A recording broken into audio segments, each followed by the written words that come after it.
인성 논란, 학폭 논란 있는 연예인들을 손절을 안 하고 계속 나는 찐팬을 자처하겠다는 분들은 뭐냐면,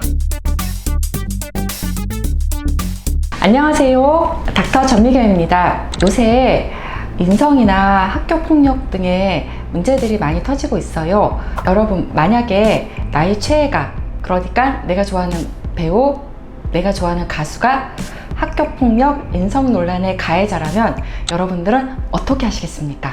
가끔 제가 진료를 보다 보면 환자분들이 저에게 부탁을 하실 때가 있어요. 술 끊는 법을 유튜브 좀 찍어달라, 이기적인 친구 손절하는 방법 알려달라. 그럼 저는 한번 고민을 제가 해보겠습니다 라고 말씀드릴 때도 있고요. 또 경우에 따라서는 짧게 5분 정도 그 미니 강연을 즉석에서 준비를 해서 환자분들한테 해드릴 때가 있어요. 그런데 이 영상은 환자분들이 부탁을 해서 찍는 영상이 아니고, 제가 이런 영상 하나 찍어서 올려드리겠습니다 라고 환자분한테 약속을 한 영상입니다. 이 영상은 이름되면 알만한 유명한 스타에게 피해를 입은 제 환자분에게 바치는 영상입니다.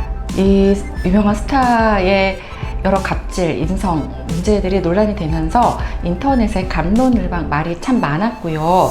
사실은 제가 직업상 알게 된 인터넷에 밝혀지지 않은 여러 사실들도 있습니다. 그리고 실제로 그 피해자분은 이 사건 때문에 본인의 인생 계획이 틀어지게 돼서 원치 않는 방향의 인생을 살고 계신 분이십니다. 지금 현재 그 환자분은 좀 먼 지역으로 이사를 가진 상황이어서 저랑 의사 환자 관계는 종결이 되었고요.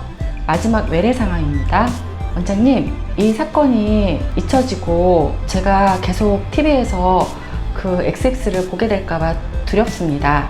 누구씨 죄질이 나빠서 그렇게 쉽게 나오진 않을 거예요. 그리고 우리 네티즌들은 굉장히 집요하고 합리적입니다. 그래도 걱정이 돼요. 사람들은 시간이 지나면 본인의 일이 아닌 거에 대해서는 관심이 좀 덜해지잖아요. 제가 그때 머리에 필터를 안 거치고 바로 나온 겁니다. 걱정이 정말 많으시겠다. 제가 영상 하나 찍어 올릴게요. 우리가 학교 폭력, 인성 문제 있는 연예인들을 손절해야 되는 이유 영상 하나 찍어서 올리겠습니다. 약속합니다.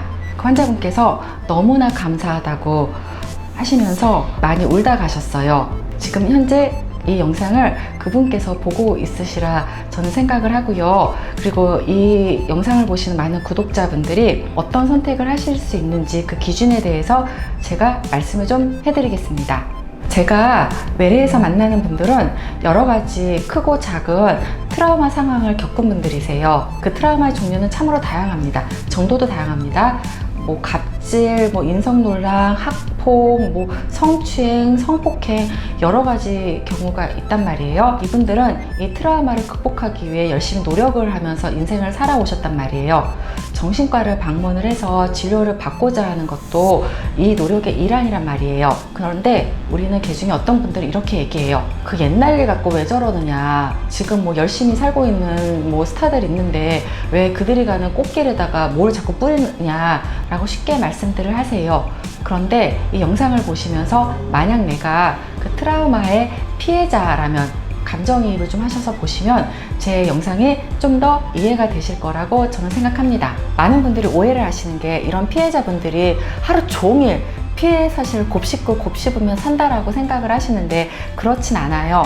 나름대로 그 트라우마를 극복하고자 노력을 하시는 분들이시거든요. 그래서 이 트라우마를 갖다가 알집으로 압축을 한단 말이에요. 압축을 해서 내 머릿속에, 내 가슴속에 어딘가에다 숨겨놔요. 그런 다음에 트라우마 상황을 잊으려고 노력을 하면서 열심히 내 삶을 살아가요. 그런데 어느 날 어떤 모임에 갔더니 나를 힘들게 했던 가해자를 만나게 된 거예요. 어떻게 되겠어요? 알집이 풀려요. 알집 풀리면 어떻게 돼요? 내가 손 쓸 틈 없이 그냥 쫘라락 풀어버리죠. 알집 풀리는 중간에 내가 관여할 수 있는 건 없어요. 그래서 그 풀린 알집 파일, 트라우마 파일이죠. 그게 어떻게 되느냐, 내 머릿속을 점유해버려요. 머리에, 컴퓨터에 CPU를 갖다가 90% 이상씩 이 트라우마 파일이 확 점유를 해버리는 거예요. 어떻게 돼요? 이제 이때부터는 일을 못해요. 하루 왼종일 내가 그 당시 상황에 어떤 일을 당했고 어떤 감정이었고 얼마나 힘들었고 하는 거를 곱씹으면서 일상생활이 어려워져요.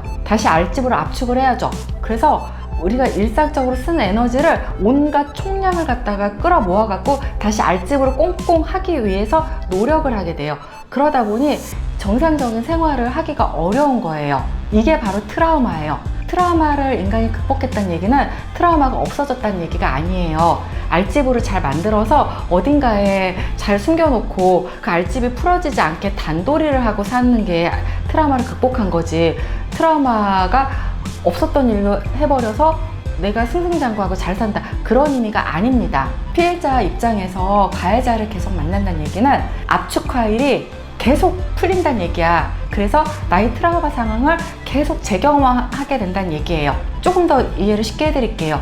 제가 만약에 그 성폭행 피해자란 말이에요. 가해자가 옆집에 살고 있어요. 그런데 이 옆집 아저씨가 이 사람과 계속 거기 사네. 저 계속 만나요. 너무너무 힘들어 죽을 것 같아요. 어쩌겠어요. 제가 이사를 가야지. 그 가해자 안 보려고. 이런 겁니다. 트라우마 제일 원칙은 피해자가 가해자의 물리적 격리예요. 그렇기 때문에 인성 논란이나 학폭 논란이 되는 셀럽들은 방송에서 퇴출되는 것이 피해자들이 지속적인 트라우마를 경험하지 않게 하는 가장 좋은 방법입니다. 두 번째 이유입니다. 가끔 성폭행 피해자분들이 병원에 오세요. 이런 분들이 이 트라우마를 극복하고 이렇게 힐링을 얻는 게 어떤 과정을 통해서일 거라고 짐작이 되세요? 1번, 가해자가 진심 어린 사과를 했을 경우. 2번, 가해자가 형을 세게 받아서 무기지정이 내려졌을 경우. 정답은 뭘까요? 정답은 둘 다 X입니다. 많은 사람들이 착각을 하는 것이 우리가 어떤 잘못을 저지르면 가해자가 피해자한테 진심 어린 사과를 해야 된다. 그러면 피해자는 가해자를 용서를 해야 된다. 그러면서 피해자와 가해자는 화해를 하고 아름다운 관계를 유지해 나갈 수 있다 라고 생각을 하시는데요. 이거는요, 초등학교 도덕교과서에 나오는 내용입니다. 굉장히 소소한 잘못을 했을 경우에 얘기를 하는 거예요. 만약에 내가 피해를 입었을 경우 그 피해 보상의 정도는 피해자가 결정을 하는 거예요. 여기서 가해자가 자기가 왈가왈부를 쓰는 거 하나도 없는 거예요. 그런데 피해자들이 10대, 20대 인생의 가장 중요한 시기죠. 이때 학교 폭력이나 인성 문제로 인해 갖고 내 마음에 트라우마가 생겨서 내 인생이 틀어지게 됐다. 이럴 경우에 10대, 20대가 얻은 피해는 그 어떤 것으로도 보상이 되지 않습니다. 조금 전에 얘기한 성폭행 피해자분 계시죠? 그분들이 그러면은 어떻게 트라우마를 극복을 하고 힐링을 얻느냐? 바로 그분들이 트라우마를 극복하는 거는 가해자를 통해서가 아니고요. 그 피해자분들 주변에 계시는 이웃들, 친구들을 통해서 트라우마를 극복을 해요. 그분이 하신 말씀이 있어요. 이 성폭행 사실을 주변 사람들에 얘기하면서 다 내 탓을 할 줄 알았다. 너가 어떻게 행동했기에 라고 비난을 할 줄 알았다. 그런데 막상 친구들한테, 부모들한테 이 얘기를 하니까는 다들 내 편을 들어주더라. 정말 괜찮냐? 힘들었겠다. 너 혼자 자기 무서울 텐데. 친구들이 순번 정해갖고 같이 돌아가면서 자준 경우도 있었고요. 그리고 경찰에 조사를 받으러 갈 때 친구들이 반차 월차 내갖고서는 따라가 준 경우, 혼자 가면 얼마나 마음이 힘드니까 내가 같이 가주마. 이런 과정을 겪으면서 많이 극복이 되었다라고 말씀을 하세요. 정확하게 그 성폭행 피해자분이 위로를 받고 힐링을 얻을 수 있었던 거는, 첫 번째, 가해자에 대한 합당한 처벌. 두 번째, 주변 사람들의 따뜻한 위로와 격려였어요. 솔직히 가해자와 피해자는 진심 어린 사과를 하더라도 이제 벌써 강을 건넌 사이거든요. 피해자 입장에서는 앞으로 영원히 안 얽히고 싶을 뿐이지, 뭐 사과를 하고 내가 사과를 받아주고 화해를 하자 이런 거 하고 싶지 않아요. 제가 솔직하게 상처 주지 않게 책에 산 얘기입니다. A가 준 상처는 A가 극복을 해줄 수 있다고 생각하지 마시라고. 우리는 또 다른 B와 C를 만나서 그 트라우마를 극복하게 될 거라고 제가 말씀을 해드렸습니다. 바로 이런 뜻입니다. 우리가 학폭이나 인성 논란 셀럽들을 손절을 한다는 얘기는 내가 그 피해자분들한테 이름 모를 B하고 C가 돼주겠다는 얘기예요. 내가 너희 아픔을 알고 있어. 너희 아픔에 공감해. 내가 너희 손을 잡아줄 거야. 그래서 내가 할 수 있는 최대한의 성의와 위로를 보여줄 거야 하는 게 나의 최애에 대한 손절입니다. 나는 그래도 그 셀럽이 예쁘잖아. 그래도 그 셀럽이 노래 잘하잖아. 어릴 적에 좀 철이 없어갖고 좀 잘못 좀 저질렀다고 해서 그렇게 뭐 퇴출해라 뭐라 하는 사람들이 정말 이해가 안 돼. 이런 분들 분명히 계실 겁니다. 자, 제가 예를 하나 들어드릴게요. 얼마 전에 정인이 사건이 있었단 말이에요. 온 국민이 가슴 아파하고 분노했던 사건이죠. 그때 구독자님도 어떠셨어요? 청와대 민원에 서명하신 분들 많으실 거예요. 제 직원 중에 한 명은 탄원서 써서 판사에게 등기를 보냈거든요. 저도 장하영의 1심 판결이 나오는 날 짬짬이 시간이 있을 때마다 인터넷 들어가서 판결 어떻게 됐나 계속 지켜봤었거든요. 만약에 장하영이 제 지인이라고 해볼게요. 근데 그 장하영이 저한테 되게 잘했단 말이에요. 밥도 잘 사주고 생일날 꼬박꼬박 챙겨주고 뭐 내가 힘들다 그러면 와서 위로도 해주고 나의 친한 지인이었단 말이에요. 그런데 장하영이 저런 개사이코 개차반인 줄은 몰랐단 말이에요. 너무너무 놀랐어요. 저는 장하영을 어떻게 할까요? 바로 빛의 속도로 손절각이죠. 내가 그동안 어떤 인간이랑 친분을 맺고 살아왔나, 내가 정말 저렇게 사람 보는 눈이 없었나라고 전 자책을 하게 될 것 같아요. 자, 보세요. 인성 논란, 학폭 논란 있는 연예인들을 손절을 안 하고 계속 나는 찐팬을 자처하겠다는 분들은 뭐냐면, 정인이가 계모한테 얻어 터져서 장이 끊어져 죽든 말든 나랑 무슨 상관이야.